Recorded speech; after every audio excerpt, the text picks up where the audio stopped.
Hello and welcome to another video with me, Johannes.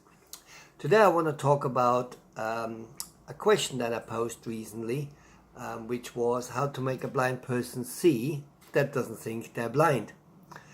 And I did it was for me very interesting, that question, because it was really a metaphorical question for a problem I had that I couldn't solve. And with the comment and the communication with the other people on LinkedIn, I actually it was a major change for me. I really oh wow, that's very interesting.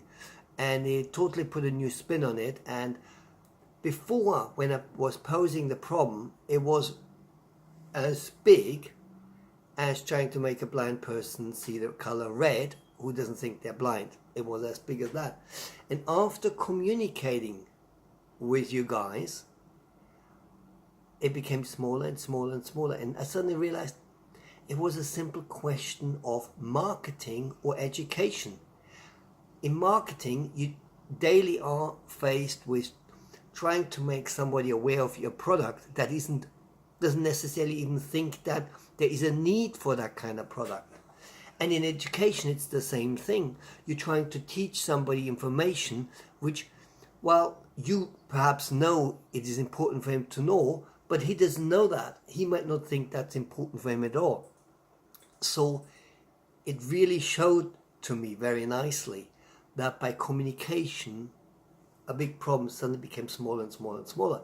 So I want to also use that opportunity today to say thank you to everyone that actually helped me learn. You all helped me. Brilliant. Now, what did I learn from it? Is when you are trying to make a blind person see, you must first find out where they're at. What is their perception? What is their problem? Really actually find out where they're at. And then you can build from that. It's a bit like on a ladder. Find out where they are on that ladder. And then build from there. There is no point, like for example in learning, that you start here, but your learner is here. He's never going to catch up. You have to come down to that level. So it's quite important in learning to find out where your student or learner exactly is. And you will find that what you think or you assume they are, they're often not.